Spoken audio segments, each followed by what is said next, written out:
walking sa kalsada. May nakita kaming Big C. Dapat kasi magsi 7-Eleven kami. Kasi sa Panto, may Big C. Tapos, parang di naman nakakatakot na karin yung place. So, nag-opt na lang kami na lakarin na lang yung Big C. Kasi 2 AM pa daw yung sara. Tingnan natin kung makapasok pa tayo. Ay, ibang branch yung 2 AM. Ibang branch daw pala yung 2 AM. Pero may ilaw pa eh. So, baka check natin kung may iba pa tayong mapuntahan ngayong gabi. Ito. Adax. Puro katsa? Katsa, no? Katsa. Yan. Ito yung nilalakad natin. Wow, may roti. Roti ba ito? Hindi yung pancake. Hindi, roti. Roti? Pancake nakalagay. Saan tayo pupunta? Outlet pala to. Diyan. Hindi na pinasa. Hi guys! Yan, sarado na hanggang 11 lang pala. Ibang Big C nga yung hanggang 2 AM. So, nakakita na naman kami ng 7-Eleven dito. Didiretsahin na lang namin para makabili ng gusto namin bilhin. Ayun, nandun yung 7-Eleven sa left side. Hi guys! Pa tayo. Ayan, done na with 7-Eleven run. Ito, Milo Cornetto. Wala daw nito yung Philippines. Oh, wala. Try natin. Andiyan na yung driver. Hello.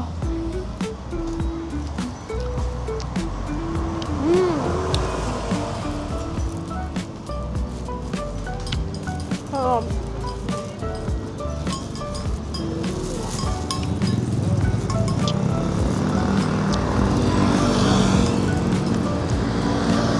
Sarap. Sarap? Sarap.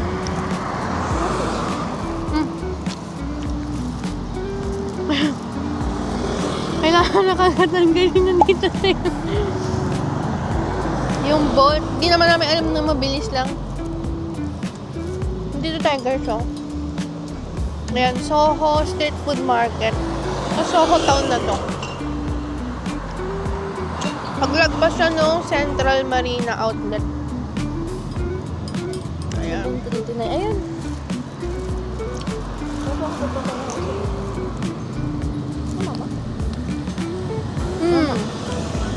Paano kaya ito ice cream? Pamera guys. Try daw namin sumakay ng ganun bukas. Ayun na yung parang, ano ba, parang mini jeep. Ayan. Pinayagan kami ni Sir Driver na ice cream. Ito pa iba din yung kotse na gamit ngayon.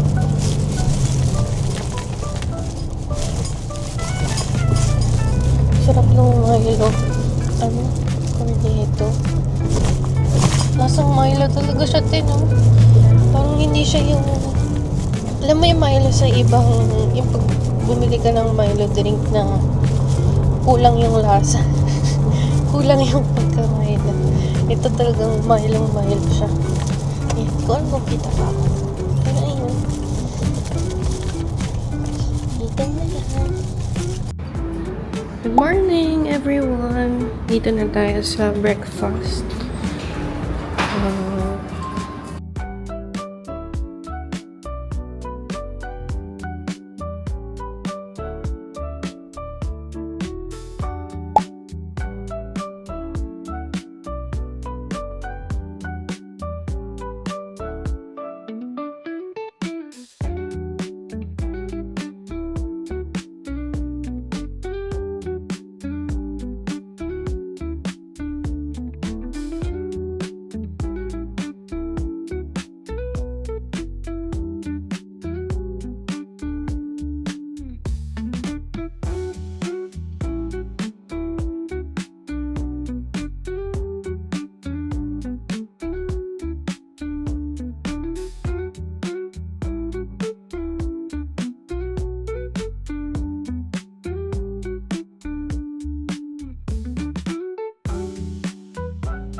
Ayun, parang pipili dito guys.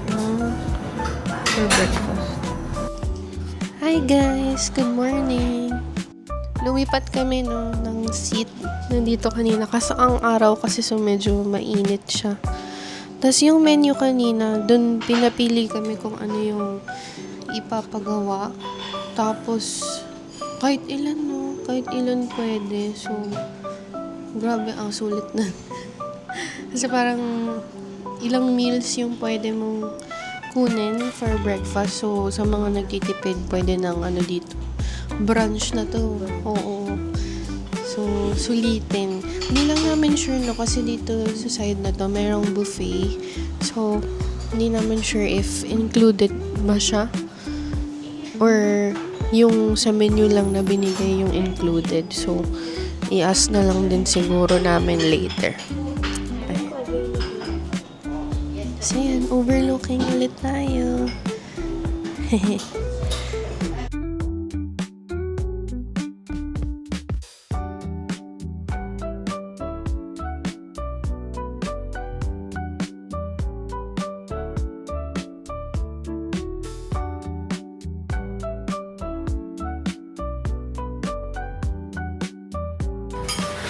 Hi guys! Ayan, nag-ayos tayo tsaka nag-ayos ng fires bago umalis. So, papunta na tayo ng House of Kennedy. Nag-book na ng boat. So, waiting na lang tayo. Tayo na lang inaantay.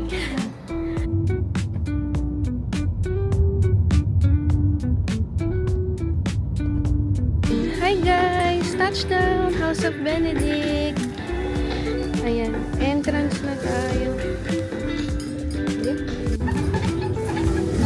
Pasok tayo!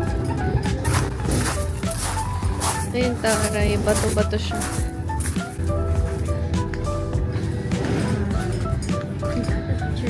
Ang ganda. Masyala na kaagad. Yan, sabi ko sa'yo, hindi aesthetic eh. Kasi guys, yung bag na dala namin ngayon, tawag dito? Dry bag. Kasi magsiswimming nga tayo sa Colarne. So, para hindi masyado ingat tayo sa gamit. Dry bag.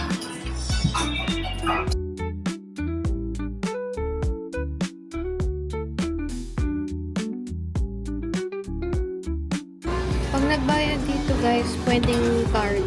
So, cash or card pwede.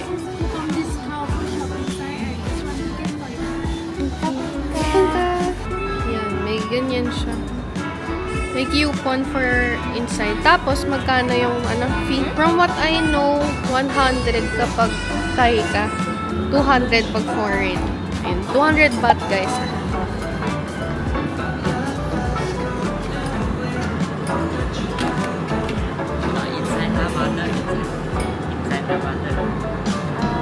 Ayan guys, iniwan namin yung water namin. Hindi pala siya pwede guys.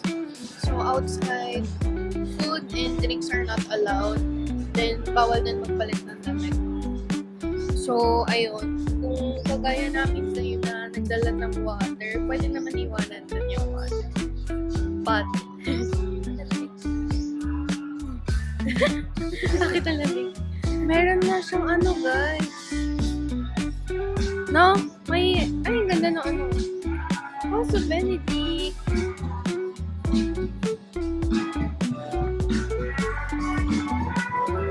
Wow.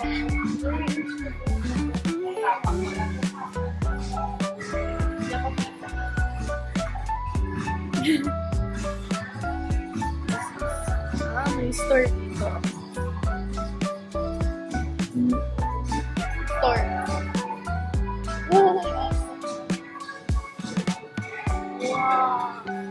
Ang ganda, grabe. Talagang Instagrammable talaga siya. Oh my gosh.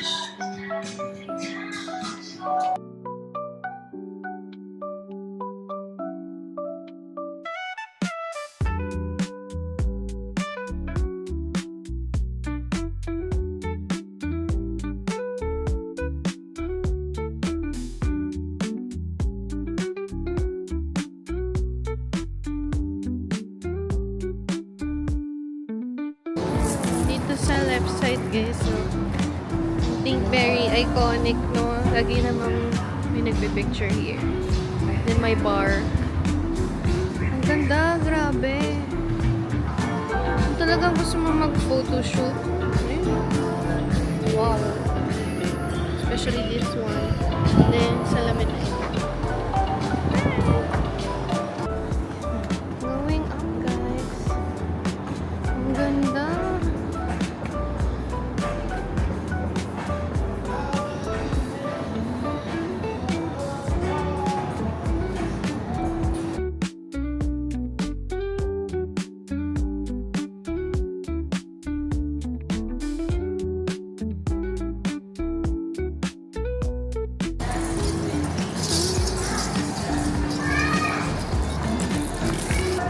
Grabe, every place very Instagrammable. Ang ganda. Wow.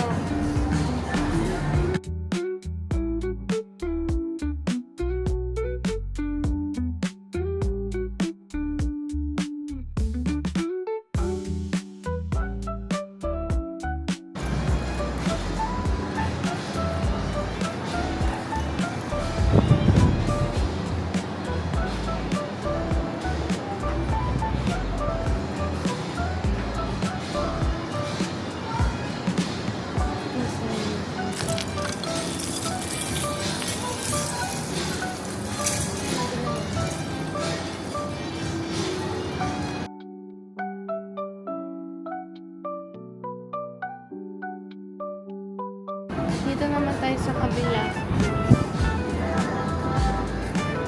Wow.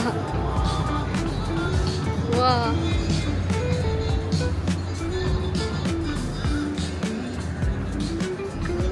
Kakaiba yun.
Medyo mahal ang mga tubig.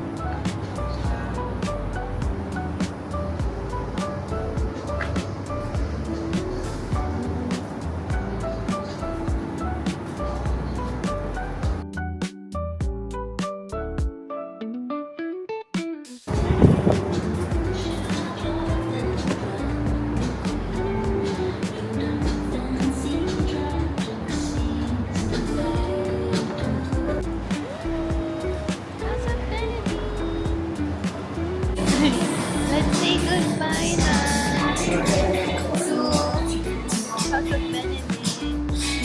Yan. Nagtagal din tayo dito. 2 hours. 2 hours. Sobrang ganda, guys. Para sa amin for 200 baht. Ano na siya? Sulit na siya, lalo na kapag talagang trip na trip niyong mag-picture taking. Kasi nga, sobrang Instagrammable talaga ng places yun. Pero, mas maganda kung pupunta kayo dito ng umaga. Kasi ngayon, ano oras na ba? 1:11 na. Ang dami ng tao.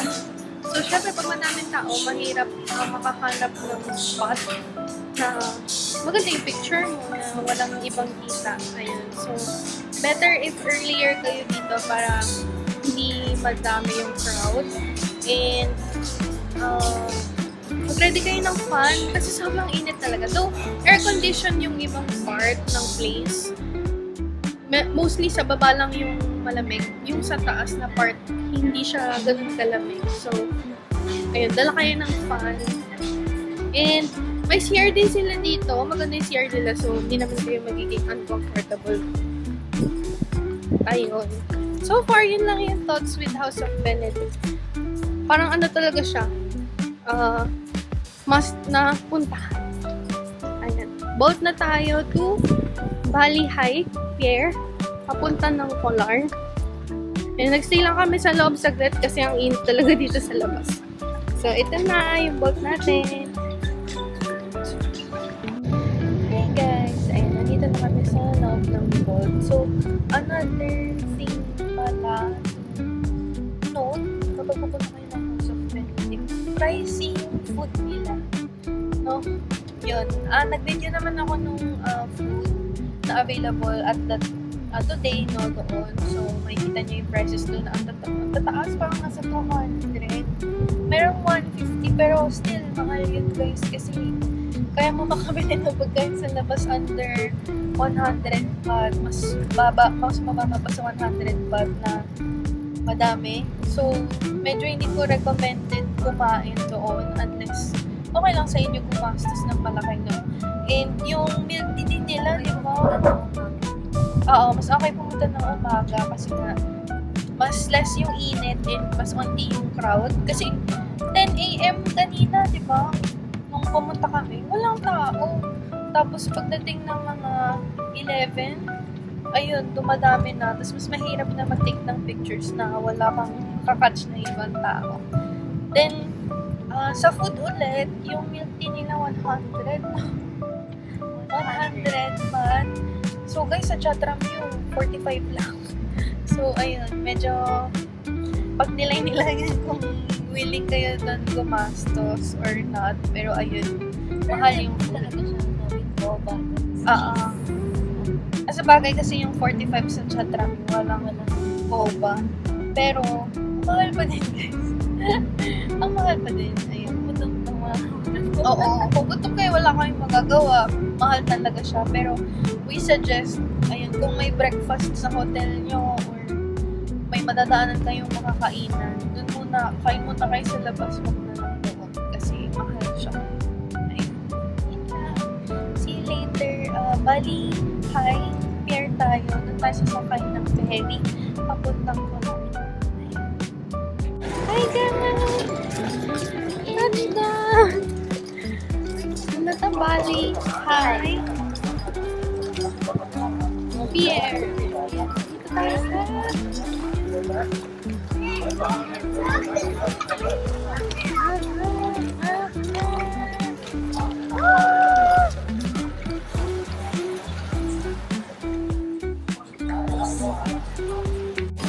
Hi guys! So, bumili kami na ano ulit yan? Ang ticket. Speedboat ticket. 2 na Van Pier. 150 no? 150 baht. Isa. Pinili namin siya kaysa dun sa isa. Meron pa kasi isang option na diretso na sa Tawayan Beach. Pero, ang difference kasi is 300 baht yon per person. Round trip naman na yun. Pero, 5 p.m. kasi yung balik. Magtutuna. So, medyo naano kami sa time. Kasi unti na lang yung time. Tapos, dito sa Naban Pier, yung 150 baht, 6 p.m. yung last trip ng speedboat. So, ayun, mas pinili namin siya. Tingnan natin kung ano na lang yung mangyayari later. Ano ba yung mas maganda siguro option? Kung malaman man namin ano yung difference. Ayun. So, yun yata.